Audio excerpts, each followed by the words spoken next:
Fala galera, aqui é o professor Wesley, trabalhando com vocês na 18ª apostila, com a turma do 9º ano. Pessoal, muito bom dia para vocês. O conteúdo que a gente vai estudar hoje são aspectos políticos da Europa, a regionalização do continente europeu, beleza? Vamos iniciar aqui com o conteúdo, a geografia da Europa, né? Conteúdo básico aqui para compreender a estrutura e processo de expansão e tecnologia dos territórios europeus. Durante o processo de regionalização, né, e aspectos políticos, a gente vai observar as principais divisões, tá? Existem diferenças marcantes, tá, dentro da própria Europa. Por exemplo, o leste europeu, que possui uma cultura própria, né, e que se aproxima em alguns casos da cultura asiática, especialmente aquela do Oriente Médio, enquanto que a Europa Ocidental possui uma cultura diferenciada e que é aquela que se expandiu por boa parte do mundo, especialmente pelas Américas e Oceania.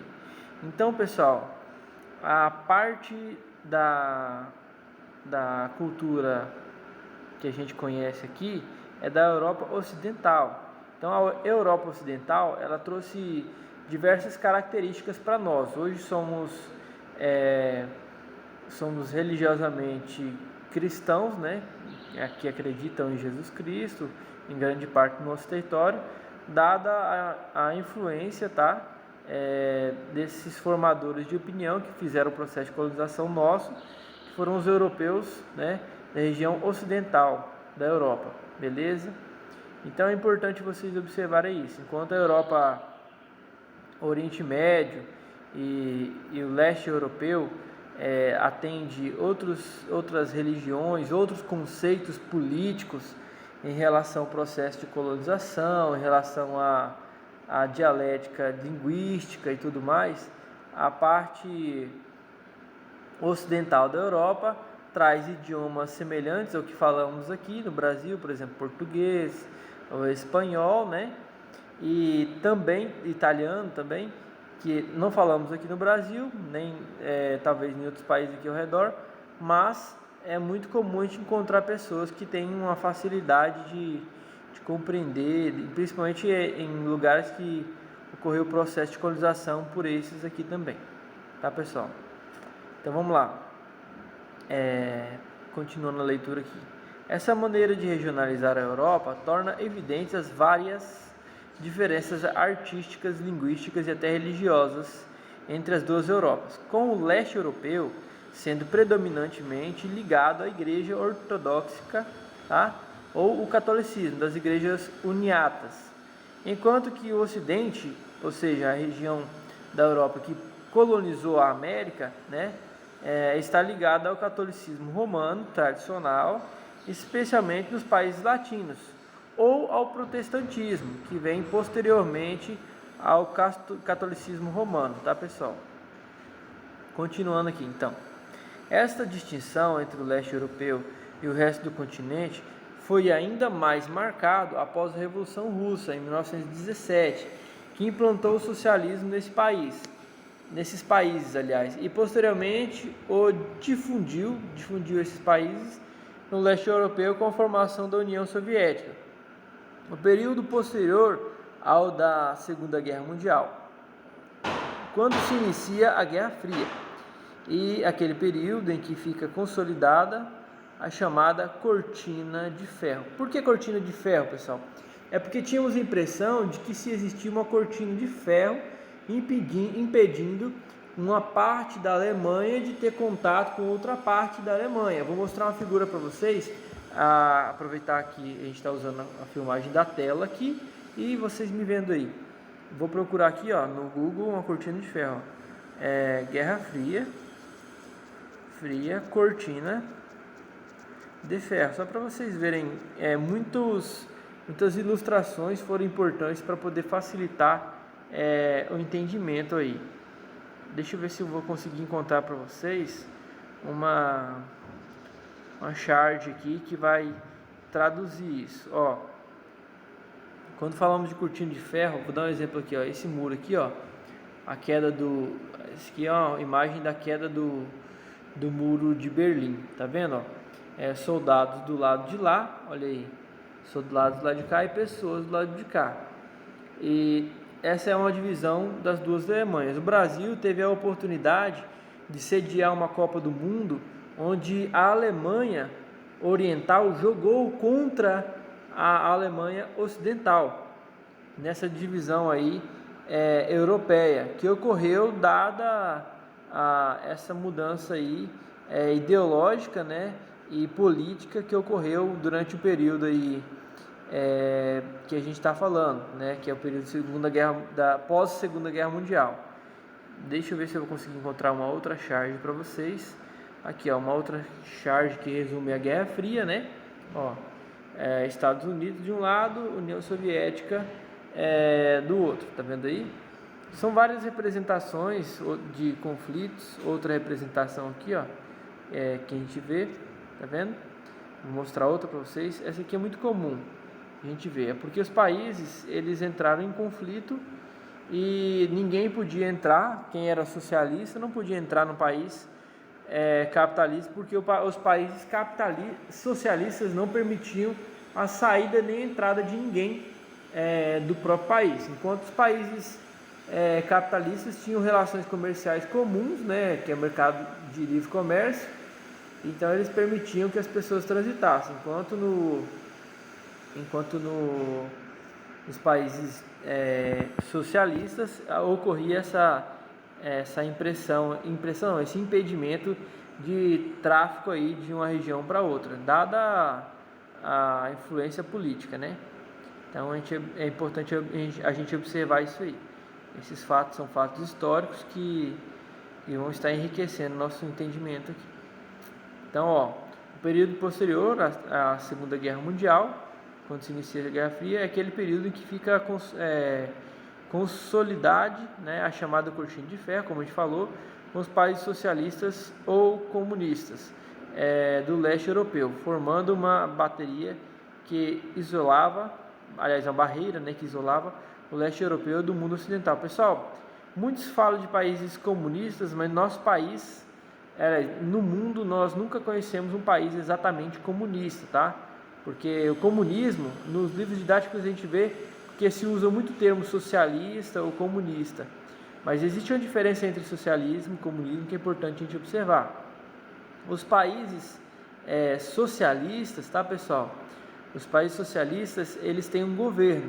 Já os países comunistas, pela teoria comunista, jamais haveria um governo, né? Todas as pessoas são iguais, nivelamento de produção agrícola, industrial e tecnológica é dividido entre todos, teoricamente. É claro que a gente sabe que isso não acontece, porque nem todo mundo trabalha puxando para o mesmo lado. Tem questões de saúde, né? E questões que diferenciam aí, mas a teoria é essa, tá bom? E enquanto o capitalismo, a produção de bens e capital, ela não se divide, no entanto, quem produz acumula, né? Quem produz ou quem é dono dos meios de produção consegue acumular os produtos através da contratação de colaboradores aí, compartilhando salários que as pessoas julgam e aceitam ou não, né? Conforme condição e situações, né? Continuando aqui, então tudo isso aí são heranças, essas que o professor está falando aqui, de sistemas políticos europeus, tá? Que a gente trouxe para a América Latina, que a gente vê que hoje países às vezes socialistas, outros países capitalistas, são heranças políticas, tá? Dos processos de regionalização europeus que foram tragos para nós. Recebemos ainda influência desses países europeus nos conceitos políticos. Inclusive o mundo inteiro discute isso todos os dias, tá? Importante vocês observarem. A divisão da Alemanha, a queda do Muro de Berlim, tem esse conteúdo aqui e tal, ó. Importante vocês observarem. O professor falou agora sobre a queda do Muro de Berlim, tá? Que ocorreu em 1991. Foi um fato muito importante, tá? Que fez com que ocorresse um avanço muito grande no processo de modernização da Europa oriental, que ficou sofrendo retrocessos econômicos aí, porque eles não produziam bens de consumo, que são meios de aquecer o mercado. Então, ela sofreu muito porque não produzia esses bens, enquanto a Alemanha ocidental produzia esses bens e acabava se desenvolvendo bem economicamente. Então, tudo isso vai contar com o processo de recuperação da Alemanha. Durante o ano de 1991 para 1992, ocorre, a junção das duas Alemanhas e o pacto político entre os dois países para vincular apenas um país ocorre gradualmente. No período de um ano, a Alemanha passa a ser única e as pessoas que moravam na Alemanha Oriental passam a poder vir e ir para a Alemanha Ocidental, do mesmo jeito que a Alemanha Ocidental tinha liberdade entre outros países da América, aliás, da Europa Ocidental, ok? Importante vocês saberem disso. Pessoal, eu deixei uma atividade aqui, um complete para vocês. Vocês vão ter que encontrar onde está esse pequeno texto, encontrar ele, ler, verificar as palavras que faltam e observar o quão importante é esse texto. Observem com detalhes aí para vocês conseguirem compreender. Por exemplo, na questão 1 desse complete aqui está descrito assim, a divisão e a queda do Muro de Berlim foram os símbolos dessa era e do seu fim, já que após o fim da segunda, foi dividida em duas, a Alemanha tal capitalista e a Alemanha tal socialista, sendo que cada uma delas estava diretamente relacionada com uma das regiões. Vocês vão encontrar as palavras que faltam e preencher, beleza? Questão número 2, marque V para verdadeiro e F para falso. A Europa é o continente que moldou boa parte do jeito de ser do mundo todo. Isso é verdade ou falso? Você vai verificar no texto, avaliar segundo o texto, segundo o que o professor explicou aqui, se isso é verdade. Se for verdade, vai marcar V. Se for falso, marque F de falso. É uma escolha de vocês, baseada no conhecimento de vocês. Por aqui eu vou estar avaliando vocês se conseguiram aprender, se tiveram dificuldade ou não, ok? Tem uma outra questão aqui, existem diferenças marcantes dentro da própria Europa. Existe ou não? É uma afirmação essa questão. Se existe, marque V. Se não existe, marque F. Mas observem bem e leiam o texto antes de marcar, Temos outro aqui, o leste europeu possui uma cultura própria que se aproxima em alguns casos da cultura asiática. Verdade ou não? Leia o texto, Por que o professor está falando tanto para vocês lerem o texto? Para não errar, gente. Questões de verdadeiro ou falso é muito fácil errar. É só marcar o que não é. É 50-50. Se marcou verdadeiro, não é verdadeiro, pronto, errou. Então leia com atenção para vocês não errarem tanto, Observe que coisas simples vocês costumam errar porque pensam que é muito simples. Não é bem assim. Então preste atenção, ok? E consigam responder com facilidade aí. Pessoal, na 19ª apostila o professor não vai estar elaborando videoaula e nem na 20ª apostila. Então a gente encerra aqui as nossas apostilas. Espero que vocês tenham cuidado com as festas de fim de ano, para que não evolua o Covid, que a gente não leve nem traga Covid. Fala assim, mas meu parente vem lá do sítio, lá de outra cidade, mas ele passa no posto de gasolina, ele passa na conveniência, onde passa muita gente de outros estados, outros municípios. Então tenha cuidado, não tenha muito contato, evite, lave as mãos bem, evite o maior contato possível, para não ficarem doentes. Temos um possível novo surto de Covid aqui no nosso estado, então vocês tomem cuidado, beleza? Tenham cuidado nas festas de agropecuária e tudo mais. Abração do professor aí, tudo de bom, espero que vocês consigam responder a atividade e consigam passar de ano. Valeu, tchau, tchau.